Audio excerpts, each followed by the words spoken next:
میں نے کچھ لوگوں کو دیکھا ہے اگر کوئی نیک کام کر لیتے ہیں نا تو پھر وہ کہتے ہیں چونکہ میں نے کیا لہذا ساری دنیا فوراً یہ کرے. آپ یہ کیوں نہیں سمجھتے کہ رب نے آپ کو توفیق دی ہے تو آپ عاجز ہو جائیں اللہ کے بندے, آپ عاجزی اختیار کریں. وہ کہتے ہیں چونکہ میں کرتا ہوں لہذا میں اب اتنا بڑا آدمی ہوں تو فلانے بندے تو ٹھیک ہی نہیں.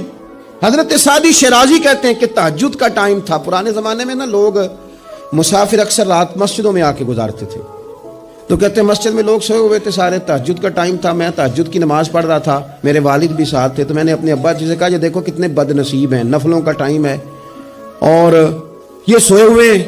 تو فرماتے ہیں میرے والد کہنے لگے کاش تو بھی سویا ہی رہتا, لوگوں کے کپڑے تو نہ پھاڑتا. او خدا کے بندے اگر تو نے پڑھی ہے تو تیرا اور رب کا رشتہ ہے, اس کی بنیاد پر تو دوسروں کو حقیر جاننے لگ گیا ہے. علم پڑھے دا مان نہ کریے ماتا کھی میں پڑھیا, او جبار کہار کہاوے متے روڑ دے میں دودھ کڑیا.